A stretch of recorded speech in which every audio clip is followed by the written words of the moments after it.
الله أكبر كبيرا والحمد لله كثيرا وسبحان الله بكرة وأصيلا لا إله إلا الله والله أكبر الله أكبر ولله الحمد الله أكبر يا رحمن الله أكبر يا الأكبر الله أكبر يا الأكبر من كل شيء نحمدك يا رب العالمين كما علمتنا أن نحمدك ونشكرك يا أرحم الراحمين كما علمتنا أن نشكرك أنت الأكبر على كل شيء قدير بيدك الخير وإنك على كل شيء قدير الحمد لله والصلاة والسلام على رسول الله وعلى آله وصحبه ومن والاه أما بعد فيا عباد الله أوصي نفسي وإياكم بتقوى الله فقد فاز المتقون فلا تموتن إلا وأنتم مسلمون فقال تعالى مذكرا بذلك يا أيها الذين آمنوا اتقوا الله حق تقاته ولا تموتن إلا وأنتم مسلمون وقال يا أيها الناس اتقوا ربكم الذي خلقكم من نفس واحدة وخلق منها زوجها وبث منهما رجالا كثيرا ونساء واتقوا الله الذي تساءلون به والأرحام إن الله كان عليكم رقيبا الله أكبر الله أكبر ولله الحمد. Hadirin jemaah Idul Adha rahimani wa rahimakumullah. Alhamdulillah, bersyukur pada Allah Subhanahu wa taala di antara titian jejak hidup yang kita lalui hingga saat ini, alhamdulillah kita yang masih diberikan nikmat hidayah oleh Allah Subhanahu wa taala, kelembutan hati, kekuatan iman dan keteguhan langkah untuk dapat menunaikan ibadah salat Idul Adha di tanggal 10 Dzulhijjah di hari Jumat ini tahun 1438 Hijrah.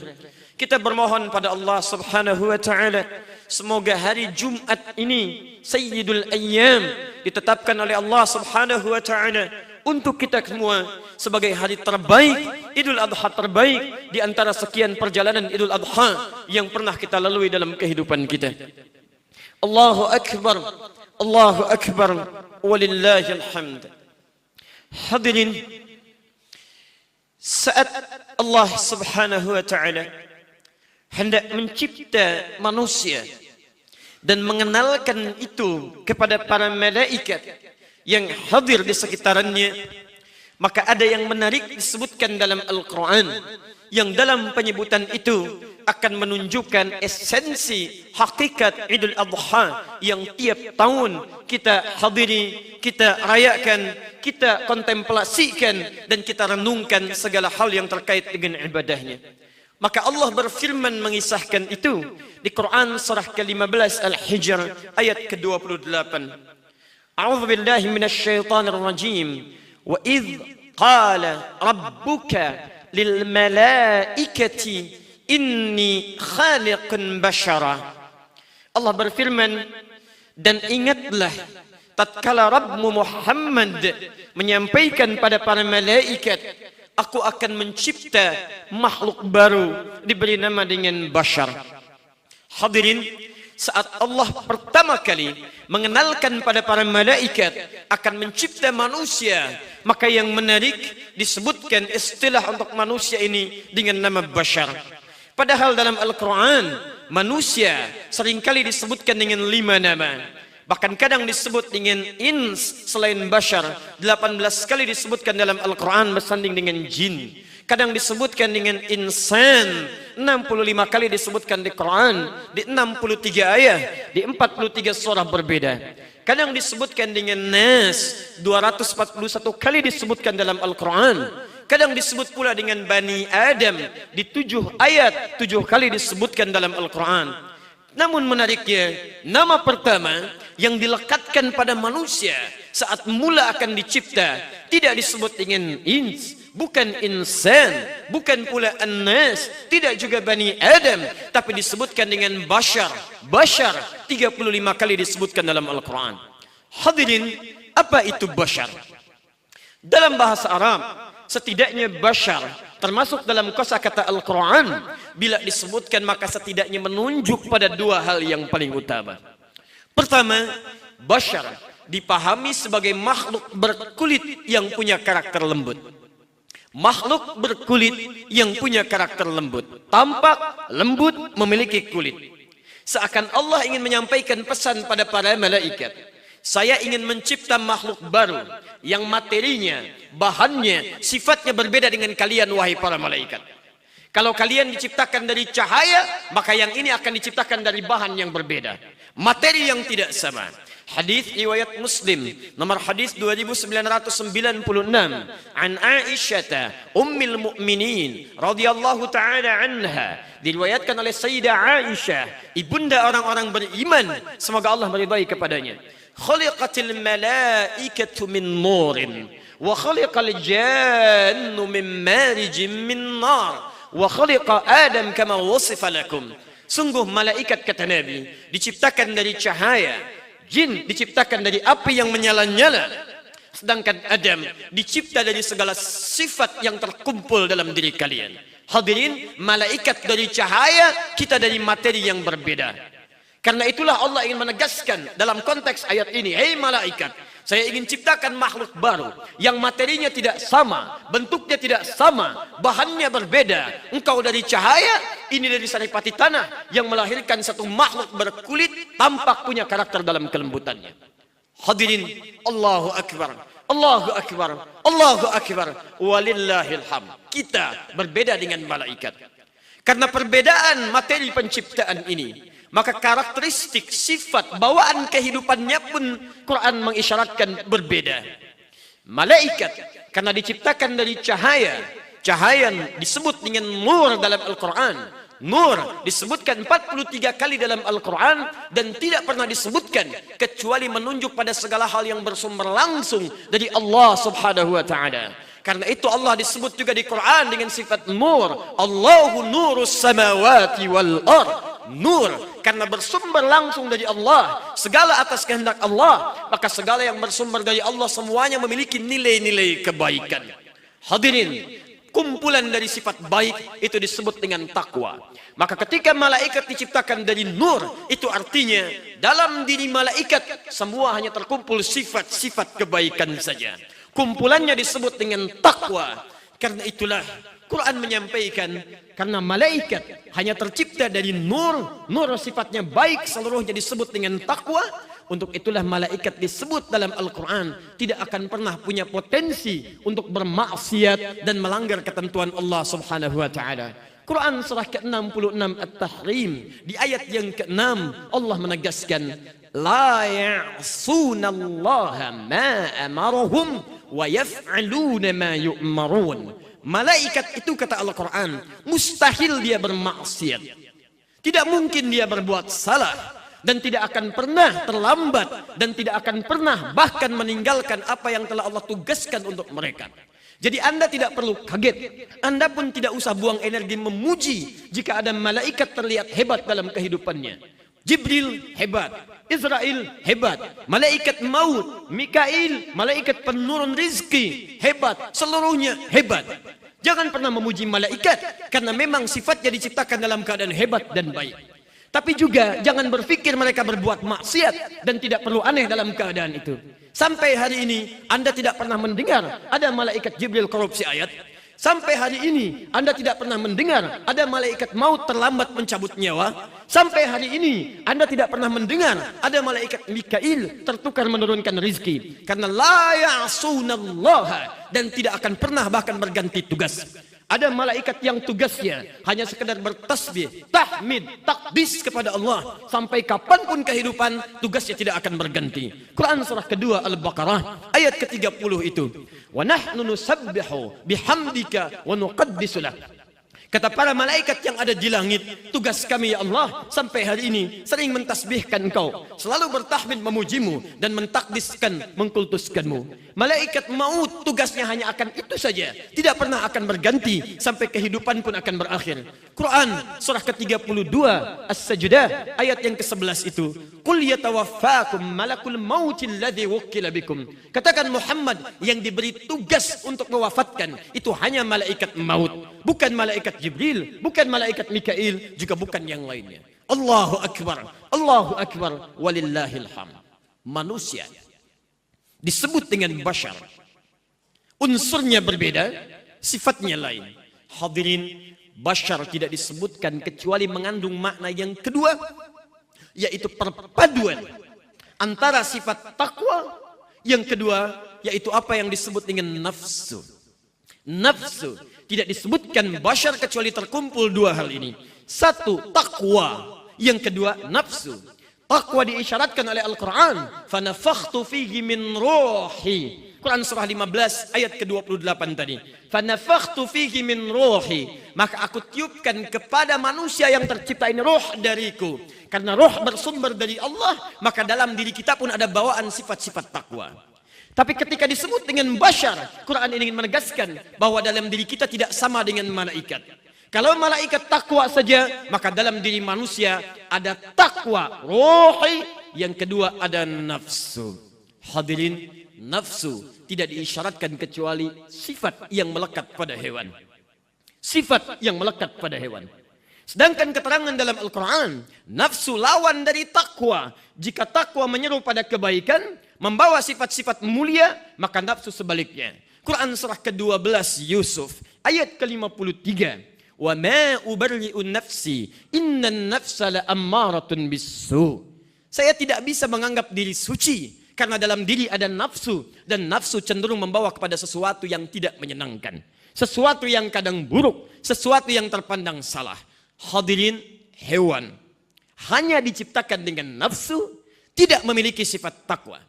Karena itulah Anda tidak perlu heran jika Anda menyaksikan hewan banyak berbuat kesalahan.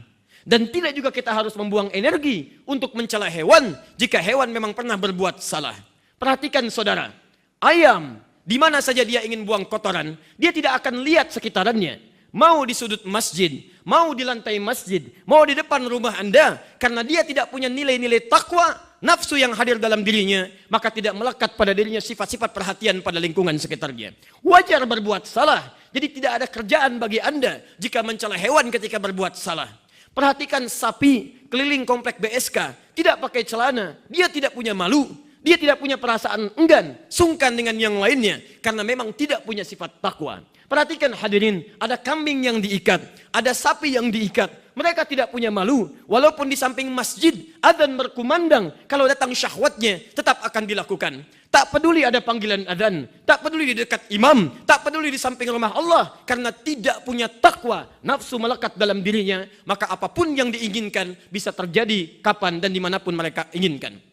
Hadirin, Allahu Akbar, Allahu Akbar, Allahu Akbar, walillahil hamd. Kita bukan malaikat, kita juga bukan hewan, tapi dua sifat ini terkumpul dalam diri kita. Satu takwa, kedua nafsu, bahkan uniknya keduanya disebutkan bilangan yang sama dalam Al-Quran. Takwa disebutkan 115 kali, nafsu disebutkan 115 kali. Artinya ketika kita tercipta akan muncul dua potensi yang saling berlawanan dalam diri kita. Ada kecenderungan untuk berbuat baik, tapi tidak sedikit diarahkan pada yang tidak menyenangkan. Jika dalam diri kita ada potensi jujur, maka pasti akan ada lawannya, yaitu potensi berbuat dusta. Jika ada dalam diri kita potensi sabar, maka pasti ada lawannya untuk meluapkan amarah. Jika dalam diri kita ada potensi tawadhu, rendah hati, maka pasti ada lawannya untuk muncul tipikal-tipikal orang membawa sifat kesombongan. Satu, takwa. Kedua adalah nafsu. Dan nafsu punya nama lain, disebut dengan fujur. Ketika sempurna penciptaan kita, maka muncullah takwa dan fujur itu. Perhatikan kalimatnya Quran surah 91 Asy-Syams ayat 7-10 itu. Lihat kalimatnya. Wa nafsi wa ma sawwaha. Dan jika nafas manusia sudah sempurna diciptakan, bisa dia bernafas, rohnya masuk dalam fisiknya, fa'alhamaha fujuraha wa taqwaha. Maka dalam dirinya akan tertanam dua kecenderungan. Sifat malaikat disebut dengan takwa, dan sifat hewani disebut dengan nafsu, bawaannya disebut dengan fujur. Hadirin, itulah perjuangan kehidupan kita sampai dengan 10 Dzulhijjah ini. Pertanyaannya, lebih dominan mana di antara dua sifat itu? Apakah sifat baik yang mengantarkan kita nanti ke surga, ataukah sifat-sifat buruk yang justru menjerumuskan kita ke dalam neraka? Maka penting kita merenung sampai dengan 10 Dzulhijjah ini. Hei manusia, hei Anda yang mengaku beriman, Anda mengatakan ingin masuk surga, bahkan surganya pun surga Firdaus, bahkan Anda ingin bersama Nabi, bahkan Anda ingin tidak ada hisab bagi Anda. Tunjukkan, buktikan kepada Allah sampai saat ini di mana potensi takwa Anda telah diamalkan, dihadirkan di hadapan Allah Subhanahu wa taala. Perhatikan ketika Allah menyebutkan kalimat takwa dalam Al-Qur'an, disebutkan 115 kali itu. Ada yang berbentuk ibadah, ada yang berbentuk muamalah.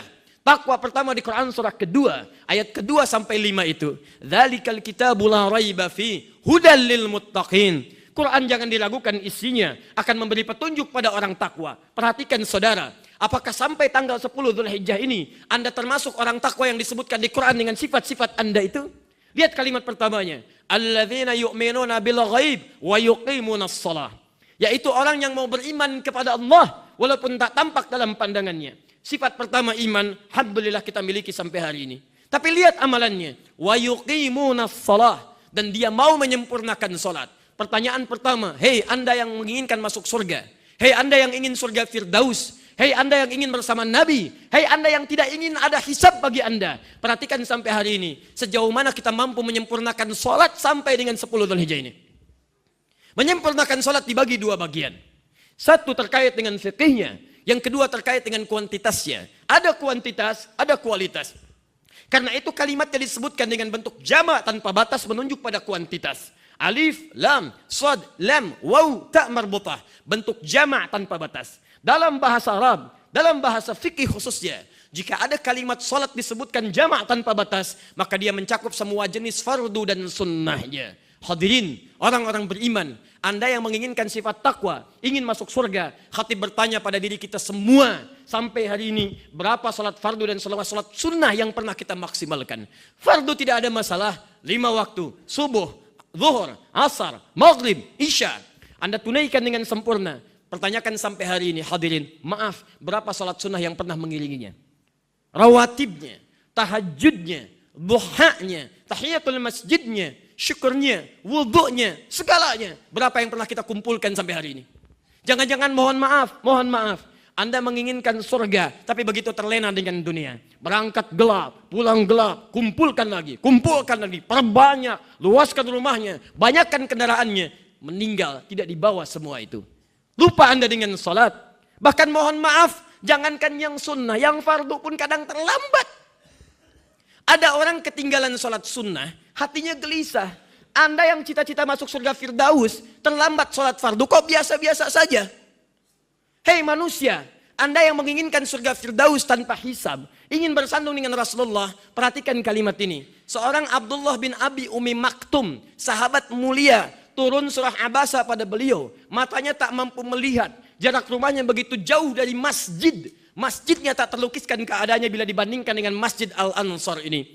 Alasnya hanya tanah, telepah tiang-tiang kurma, atapnya hanya daun-daun dari pohon kurma. Tapi Masya Allah, jarak yang jauh tidak menghentikan langkah dan semangatnya untuk menunaikan sholat di masjid. Datang subuh berjamaah, bahkan menunaikan sholat fardu. Sebelumnya bahkan azan, yang Anda tahu azan dilakukan oleh Bilal bin Rabah. Tapi sejak peristiwa itu, Abdullah bin Abi Umi Maktum sampai azan di masjid Nabi. Sampai sekarang diabadikan azan di masjid Nabi 2 kali. Karena dulu pernah ada Abdullah bin Abi Umi Maktum azan, dan Bilal bin Rabah kemudian pula azan.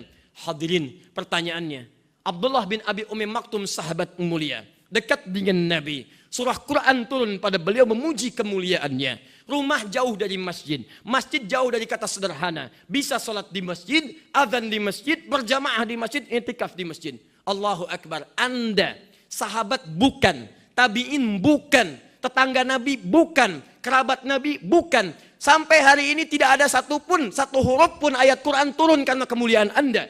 Jarak rumah Anda, ke masjid tidak lebih jauh dibandingkan dengan sahabat Abdullah bin Abi Umi Maktum. Masjidnya lebih bagus dibandingkan zaman dulu. Karpetnya empuk, AC-nya begitu bagus, luar biasa nyamannya, suasana masjid enak. Kalau dengan semua ini belum menyentuh Anda sekadar menunaikan sholat di masjid, tunjukkan, buktikan kepada Allah apa yang menjadikan Anda layak untuk masuk ke dalam surga Firdaus. Allahu Akbar, Allahu Akbar, walillahilham. Ini baru kuantitas, belum menunjuk kepada kualitas. Perhatikan saudara, tersebut dalam hadis riwayat Al-Bukhari, nomor hadis 744, di hadis Muslim, nomor hadis 397. Kisahnya bahkan tersebut dalam Subulus Salam, di jilid yang kedua itu, di halaman ke-31, di paragraf yang kedua, disebut Khalad bin Rafi Az-Zuraiqi. Masuk ke masjid Nabi, sholat di samping Nabi, kemudian berhenti sampai salam dan mendatangi Nabi. Dia berkata, Assalamualaikum ya Rasulullah. Faqala Rasulullah sallallahu alaihi wasallam, dijawab oleh Rasulullah sallallahu alaihi wasallam, wa alaikassalam wa rahmatullah. Wa alaikassalam wa rahmatullah. Irji' salli fa innaka lam tusalli. Salat lagi engkau karena engkau belum salat. Fa'ada salatahu 3 marrat. Maka dia mengulang salatnya sampai dengan 3 kali. Faqala lahu an-nabiy sallallahu alaihi wasallam mithla ma kana. Namun Nabi tetap mengulang kalimat yang sama. Anda salat lagi karena Anda belum salat. Apa kata orang ini? Ya Rasulullah, ma uhsinu ghairah, alimni. Ya Rasulullah, saya enggak bisa lebih baik lagi daripada yang tadi, tolong ajarkan saya.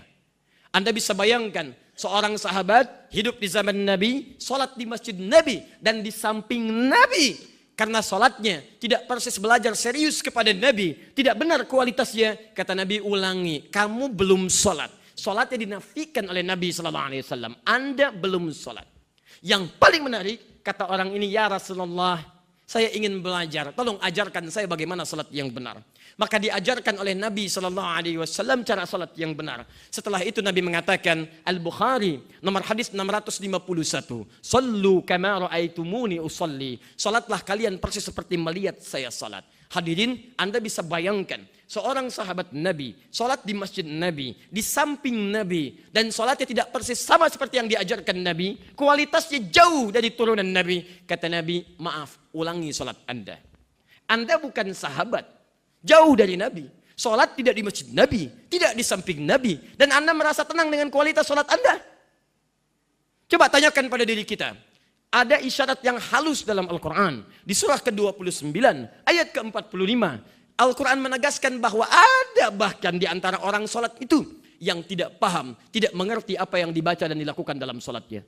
Hei yang mengharapkan surga Firdaus, yang tidak ingin ada hisab, yang ingin dengan Rasulullah, kami bertanya kepada kita seluruhnya, sampai dengan 10 Dzulhijjah 1438 Hijrah ini, 1 September 2017 Masehi, tanyakan pada diri kita, dari sekian ruku, ribu ruku dan sujud yang kita kerjakan, berapa persen bacaan sholat yang kita pahami sampai dengan hari ini?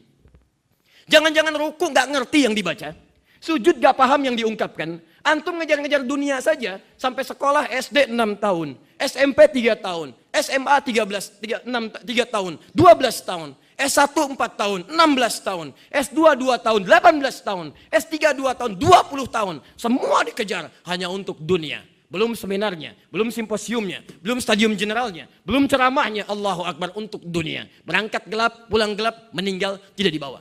Pertanyaan kami, sampai hari ini, berapa persen dari bacaan sholat kita yang pernah kita pelajari? Adakah kita pernah mengkhususkan waktu untuk belajar memahami apa yang kita baca dalam sholat? Barangkali saat sholat kita tidak khusyuk, bukan karena kita kurang soleh, tapi kita kurang paham apa yang kita kerjakan dalam sholat kita. Yang paling menarik, sahabat Nabi mau belajar bagaimana memperbaiki sholatnya. Sahabat hidup zaman Nabi, dekat dengan Nabi, ingin belajar bagaimana sholat yang baik. Anda bukan sahabat, jauh dari Nabi, tidak sholat di masjid Nabi. Yang paling menarik, ustadznya datang sendiri. Ta'lim dibuka tiap waktu, kesempatan banyak, materi melimpah. Bahkan ada yang direkam, diberikan snacknya, perlengkapan enak, fasilitas bagus, menyebar di mana-mana. Dengan semua itu semua, dengan seluruhnya, belum tersentuh Anda untuk sekadar belajar. Di mana letak nurani kita untuk menginginkan surga Firdaus yang ditambahkan itu? Allahu Akbar, Allahu Akbar, walillahilham. Bahkan mohon maaf, ada di antaranya yang keluar dari nilai-nilai kemanusiaannya, bahkan yang tidak dikerjakan oleh hewan. Hadirin, kalau hewan tidak sholat, wajar, karena hewan tidak punya sifat takwa. Kalau Anda ikut-ikutan tidak sholat juga, itu yang tidak wajar. Karena Anda punya nilai takwa. Jadi kalau Anda ingin bersaing untuk tidak menunaikan sholat, Anda tidak perlu bersaing. Karena hewan lebih jagoan dibandingkan dengan Anda. Yang paling menarik, takwa kedua dan bagian terakhir dari khutbah kita. Tidak disebutkan dalam Al-Quran. Kecuali menunjuk pada hubungan baik dengan sesama. Hadirin Quran surah ketiga ayat 133 sampai 134. Wasari'u ila maghfirah. Bergegaslah Anda untuk sering berintrospeksi diri. Muhasabah. Minta ampun pada Allah. Tidak ada di antara kita yang tidak pernah berbuat salah. Kita bukan malaikat. Kita bukan malaikat.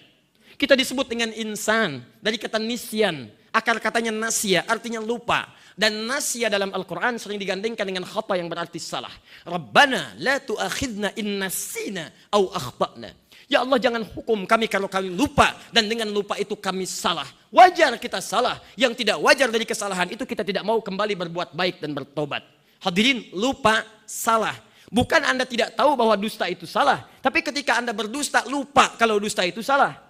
Koruptor itu bukan tidak tahu kalau korupsi itu salah. Cuma tatkala mengambil hak orang lain, lupa dia bahwa itu keliru. Lupa salah. Segera istighfar.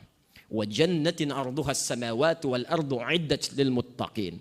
Dan berharaplah minimal masuk ke surga walaupun tidak firdaus, minimal seluas langit dan bumi disiapkan bagi orang takwa. Siapa itu? Ini bagian terakhir dari khutbah kita. Alladzina yunfiquna fis sarra'i wad dharra wal kadhimina al ghaidha wal 'afina 'anil nas. Orang takwa pertama disebutkan ibadah ritual, uji oleh kita sampai hari ini. Yang kedua disebutkan ibadah sosial. Perhatikan kalimatnya. Dia gemar berbagi dengan sesamanya. Dalam keadaan lapang ataupun sempit. Yunfiquna fis sarra'i wad dharra. Ukur Anda sampai dengan hari ini. Berapa tingkat kasih kita dengan sesama yang bisa diukur dengan berbagi itu. Lihat tetangga Anda. Mohon maaf. Zaman Nabi, Quran surah 59, ayat 9 sampai 10. Betapa inginnya mereka masuk surga ke kelas yang ini saja. Walaupun tidak sampai firdaus, mereka mengharapkan minimal saya ke surga ya Allah. Maka mereka teladani ayat ini. Saya belum bisa tahajud dengan sempurna ya Allah. Saya belum bisa kerjakan puasa rutin yang sunnah itu ya Allah. Tapi minimal saya ingin mendapatkan ridhamu dan surgamu. Apa yang dikerjakan? Wa yu'thiruna ala anfusihim walau kana bihim khasasa. Enggak bisa tahajud, mereka sedekah. Walaupun dengan segelas air putih. Walaupun dengan sebiji kurma. Ketika membaca ayat ini, apa yang bisa saya maksimalkan dari ayat ini? Bandingkan dengan kita saudara. Menginginkan surga. Levelnya paling tinggi. Allah hadirkan langsung amalan untuk memasukkan Anda ke surga. Tapi Anda berpaling dari itu. Bukan materi, hanya sekedar tetangga. Hanya sekedar tenaga. Di tetangga Anda diwujudkan. Ada orang kena banjir. Ada orang kebakaran. Ada orang terpeleset. Allahu Akbar. Alih-alih Anda membantunya dengan tenaga. Sebagian di antara orang yang mengaku beriman.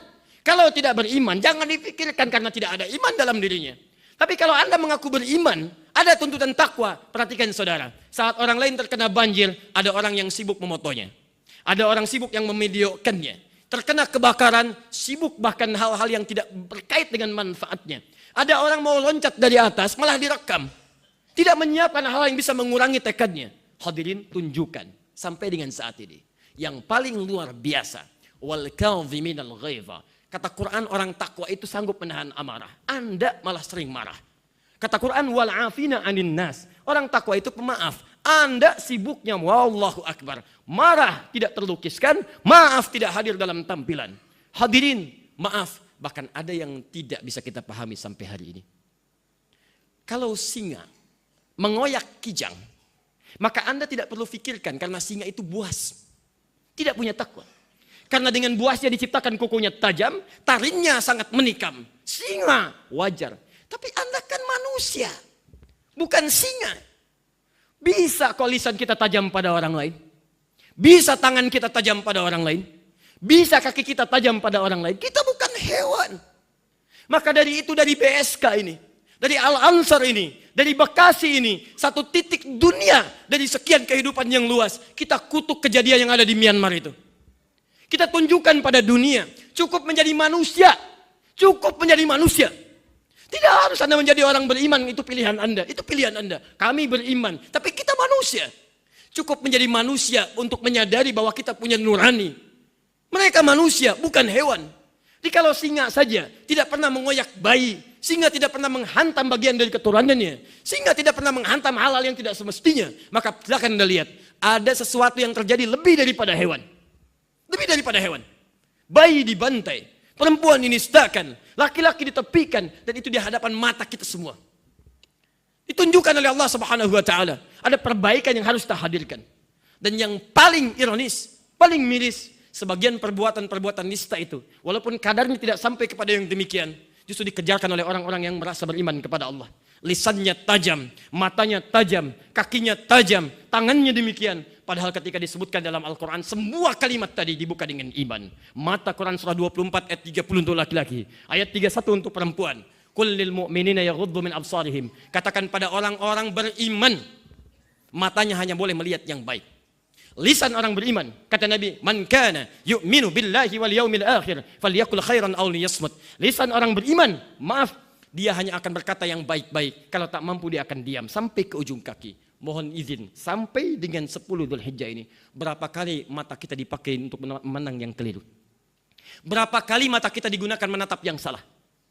Berapa kali kita gunakan? Mahram Anda ditatap dengan biasa-biasa. Yang bukan mahram Anda, berapa kali Anda tetap dalam kehidupan Anda? Maaf, lisan kita berapa kali digunakan pada yang salah? Selevel kerak saja, tidak pernah mencela. Kita bukan hewan, rajin mencela. Berapa kali tangan dipakai maksiat? Berapa kali kaki digunakan pada yang tidak wajar? Dan lebih hebat daripada itu, ada manusia yang mengerjakan lebih daripada hewan. Quran surah kedua ayat ke-49, Fir'aun. Disebut di Quran punya hobi bunuh orang. Yudzabbihuna abna'akum. Hobinya bunuh orang. Disebut oleh Quran su'ul azab. Siksa yang paling kejam. Yang paling kejam. Ibu mengandung, dijaga 2 algojo. 1 mengamati, 1 mengeksekusi. Lahir laki-laki, sembelih. Lahir perempuan, bebas. Fir'aun. Binatang tidak mengerjakannya. Karena itu diberikan siksa oleh Allah dalam Al-Quran. Ditunjukkan lebih daripada binatang. Perilakunya, siksanya pun lebih daripada itu. Ditampakkan neraka dari pagi sampai petang. Quran surah 40 ayat 46 sampai 47. Yang paling menarik, ada manusia sekarang yang lebih dari Fir'aun. Maaf, Fir'aun ingin mengeksekusi, ditunggu sampai lahiran. Laki-laki eksekusi, perempuan bebaskan. Manusia sekarang belum lahir sudah mengeksekusi, dan dia nggak peduli apakah dalam rahimnya laki-laki atau perempuan. Ada aborsi, hubungan gelap, belum lahir bunuh, belum lahir eksekusi, tak peduli apakah laki atau perempuan yang terlahir. Maka apa yang pantas kita sematkan pada perilaku seperti itu? Seperti Fir'aun saja kata Quran, su'ul azab. Maka yang seperti ini kalimat apa yang meresap? Hewan itu ada kambing. Datang hasratnya, jantan mencari yang betina. Sapi yang betina menunggu dikejar-kejar yang jantan. Hadirin, mereka tidak punya takwa. Manusia sampai hari ini masih ada yang kehilangan nalar dan nilai takwanya. Manusia punya akal, manusia punya takwa. Mengerjakan sesuatu yang tidak pernah dikerjakan oleh kambing, bahkan sapi. Ada perempuan mencari perempuan lagi. Ada laki-laki mencari pasangan laki-laki saja. Maaf, sampai hari ini belum pernah ada jurnal mengatakan, tulisan ilmiah menegaskan bahwa ada kambing yang homo, ada sapi yang lesbi. Kenapa itu bisa terjadi pada dunia manusia? Karena itulah hari ini penting kita sembelih sifat-sifat hewani itu. Saking sayangnya Allah kepada kita setiap tahun dihadirkan. Semua manusia yang haji ritualnya lontar jumrah. Yang dilontar adalah sifat-sifat keburukannya. Aqabah gambaran dari nafsu. Usta pengaruh sekitaran keluarga. Ula pengaruh jauh yang kadang membuat dia buruk. Yang tidak haji sembelih sifat-sifat buruk itu. Karena itulah di Ibnu Majah nomor hadis 3221 disebutkan bahwa diisyaratkan orang yang berhasil Idul Adhanya adalah orang yang bisa berubah jadi muslim yang lebih baik, menafikan sifat-sifat hewannya. Maka setelah itu disembelih, dia menghadap ke arah kiblat. Kemudian dia mengatakan dengan doa dan berlinang air matanya, Inni wajjahtu wajhiya lilladzi fataras samawati wal arda hanifan muslima wa ma ana minal musyrikin. Inna salati wa nusuki wa mahyaya wa mamati lillahi rabbil alamin. La syarika lah wa bidzalika umirtu wa ana minal muslimin. Perhatikan kalimat ujungnya, wa ana minal muslimin. Ini kalimat disampaikan, disematkan ketika seorang penyembelih sudah mengucapkan kalimat Bismillahi Allahu Akbar, menghadap ke arah kiblat berdoa, wa ana minal muslimin. Perhatikan janji kita, ya Allah, saya berjanji sejak detik ini akan berubah jadi muslim yang lebih baik lagi. Menepikan sifat hewani, mendatangkan nilai takwa. Sekarang buktikan kepada Allah, tidak salah Anda diberikan kesempatan sampai saat ini. Orang lain tidak mendapatinya. Ada yang meninggal 2 hari lalu. Ada yang 3 hari lalu. Ada sepekan ke belakang. Saking sayangnya Allah kepada kita masih dihidupkan sampai saat ini supaya kita berubah. Di esensi Idul Adha itu bukan tiap tahun Anda datang ke masjid atau ke lapangan, sholat, dengarkan khutbah, sembelih lantas pulang. Lebih daripada itu kita mesti berubah. Sholat meningkat, puasa sunnah lebih rajin, baca Quran lebih bagus. Dan lebih daripada itu, sifat-sifat hewani kita tepikan. Jangan sampai kambing kita sembelih, tapi akhlak Anda jauh daripada kambing. Sapi dieksekusi, tapi perilaku Anda lebih buruk daripada sapi. Tidak mencerminkan keberhasilan bulan Dzulhijjah. Mohon maaf, jika sampai Dzulhijjah sekarang, Anda belum tersentuh berubah jadi orang baik, maka butuh berapa Dzulhijjah lagi untuk menyentuh Anda menjadi yang terbaik. Sudah ada anak-anak yang belum balik, tapi mereka lebih baik daripada kita. Bayangkan anak 4 tahun, matanya buta, hafal Quran. Hafal Quran. Kita 40 tahun, 50 tahun, mata sehat, fisik kuat, sampai hari ini belum tersentuh kita dan belum punya waktu untuk sekedar baca Al-Quran. Mau sampai kapan lagi? Bayangkan anak 5 tahun, belum adzan maghrib, datang ke masjid. Sholat, menghafal Quran, isya berjamaah, setelah itu merajaah, pulang. Anda 50 tahun, 60 tahun, 70 tahun, sudah komat belum mau ke masjid juga. Sudah dekat isya belum sholat juga. Cita-citanya pengen masuk surga. Allahu Akbar. Hadirin, kita berdoa saat ini kepada Allah Subhanahu wa taala. Khusyukkan hati kita. Kalau memang kita ingin lebih baik dan kita pasti akan meninggal, kita akan pulang. Maka berubahlah mulai sejak ini. Seperti orang wukuf di Arafah, kita puasa kemarin. Arafah. Dan dengan itu kita kenali kekurangan diri kita. Mari kita bermohon pada Allah Subhanahu wa taala. Semoga hari ini Allah melembutkan hati kita untuk berubah dan diberikan kesempatan untuk bertobat, kembali berbuat baik dalam kehidupan. Alhamdulillahirabbil alamin. Ar-Rahmanir Rahim, Maliki Yaumiddin. Iyyaka na'budu wa iyyaka nasta'in. Ihdinas siratal mustaqim. Siratal ladzina an'amta 'alaihim ghairil maghdubi 'alaihim waladdallin. Allahumma ya arhamar rahimin. Nas'aluka ya Allah bi asma'ikal husna wa sifatikal 'ula. Duhai Allah, di kesempatan Jumat ini ya Allah, di Idul Adha ini kami bermohon kepadamu dengan segala sifat dan namamu yang termulia. Allahumma ya Rahamun hamna ya Rabbal alamin. Allahumma ya Rahmanur Rahim, irhamna ya Allah ya Arhamar Rahimin. Duhai Allah, pemilik sifat kasih tanpa batas di dunia, pemilik sifat sayang dengan luas di akhirat nanti. Mohon ya Allah, anugerahkan sifat kasih dan sayangmu kepada kami semua ya Rabbal alamin. La tada' lana fi maqamina hadha wa fi kulli maqamin dhanban illa ghafaratah. Jika ada yang datang ya Allah ke tempat ini, di rumahmu ini ya Allah, datang membawa lumuran dosa, jangan biarkan ia meninggalkan majlis adha ini kecuali engkau telah ampuni segala lumuran dosa-dosanya. Allahumma wala hamman illa farajtah. Jika ada yang datang ya Allah dalam Idul Adha ini membawa kegelisahan dalam hatinya, maka jangan biarkan ia pulang kecuali telah engkau tenangkan keadaan jiwanya.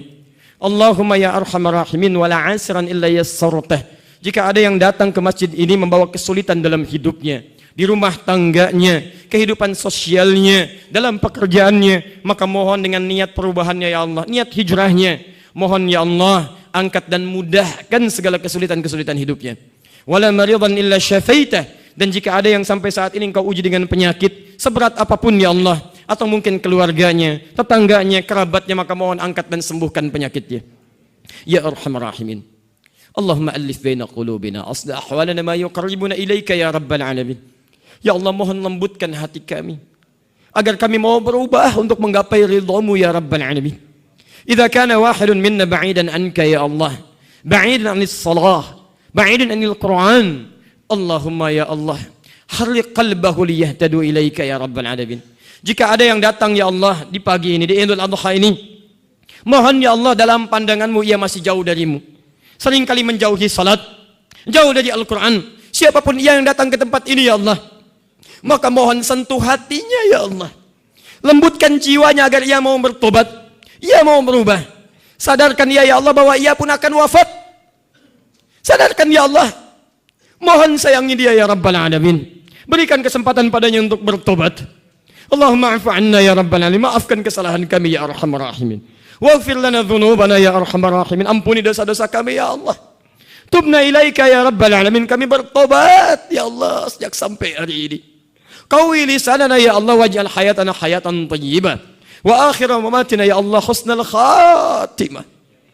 Ya Allah, bila hari ini masih panjang kehidupan bagi kami, maka mohon bimbing kami untuk berubah lebih baik dalam pandanganmu. Tapi mohon ya Rabb, Jika memang hari ini adalah akhir dari kehidupan kami, hari terakhir kami hidup ya Allah, dan mungkin kami wafat menghadap-Mu, maka mohon jadikan hari ini husnul khatimah bagi kami ya Rabbal Alamin. Qawwi lisanana linaqula kalimat la ilaha illallah Muhammadur Rasulullah. Kuatkan lisan kami untuk mengucapkan kalimat tauhid di akhir hayat kami, la ilaha illallah Muhammadur Rasulullah. Fa'ajib ya Allah lisanana biqaulika ya ayyatuhan nafsul mutmainnah irji'i ila rabbika radiyatan maradiyah fadkhuli fi ibadi wadkhuli jannati. Maka engkau jawab dengan kalimat ya ayyatuhan nafsul mutmainnah. Hei jiwa-jiwa yang tenang, hei jiwa-jiwa yang tenang, aku ridai engkau. Ayo cepat datang dengan penuh keridhaan, masuk dalam golongan hamba-Ku, nikmati surga yang telah Aku siapkan untukmu. Allahumma ya Rabbal Alamin ya khairan nasirin, nas'aluka khasatan li akhwatina fi Rohingya. Ya Allah ya Arhamar Rahimin, kami bermohon khusus untuk saudara-saudari kami di Rohingya ya Allah ya Arhamar Rahimin. Allahumma ansur akhwatana fi Rohingya. Allahumma asbir ala balahum ya Rabbal Alamin. Allahumma asbir wa zid quwwatahum ya Arhamar Rahimin. Duhai Allah, kami mohon ya Rabb, anugerahkan pertolongan-Mu kepada kawan-kawan kami, saudara-saudari kami, umat-umat beriman di Rohingya ya Allah. Sabarkan mereka ya Rabb, berikan mereka kekuatan ya Allah. Waghfir lana dhunubana wa la tuhasibna an da'fina fi nusratihim. Dan ampuni kami ya Rabb. Mohon jangan hisab kami karena kelemahan kami dan karena ketidakmampuan kami menolong mereka ya Rabbal Alamin. Hanya menjadi tontonan dalam kehidupan kami, ampuni kami ya Allah. Ya Allah, Allahumma harnik quluba ru'asail mu'minin. Mohon ya Allah, kami mohon ya Allah, dengan air mata kami, mohon gerakan ya Allah hati-hati pemimpin yang mengaku beriman di muka bumi ini. Gerakan hati mereka ya Allah untuk menolong saudara-saudari kami di Rohingya ya Rabbal Alamin. Ya Allah, nasyhadu ya Rabbal Alamin, kami bersaksi ya Allah dengan kekuasaan yang Kau titipkan kepada mereka. Kami bersaksi di hari kiamat ya Rabbal Alamin.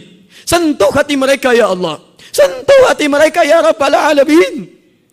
Nas'aluka ya Arhamar Rahimin.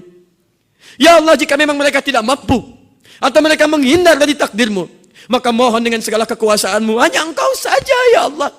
Ni'mal maula wa ni'man nasir. Kami hanya mampu berdoa, menguraikan air mata. Kurangi hisab kami ya Allah karena ketidakmampuan kami menolong mereka. Ikhwatana fi Palestin wa fi Suriah wa fi Iraq. Saudara-saudari kami di Palestina, di Syria, di Irak, ampuni kami sampai saat ini belum mampu memberikan ketenangan kepada Al-Aqsa. Allahumma ya Arhamar Rahimin, asli akhwana ya Allah. Mohon rubah kami mulai hari ini menjadi lebih baik ya Allah. Jika kami tidak bisa berlomba dengan orang soleh meningkatkan kebaikan, maka titipkan kepada kami hidayah agar mampu berlomba dengan para pendosa untuk memperbanyak tobat dan istighfar. Ampuni kami ya Allah. Kami ingin bertobat, kami ingin berubah lebih baik daripada hari-hari kemarin. Bimbing kami ya Allah untuk mendapatkan wafat dalam keadaan husnul khatimah.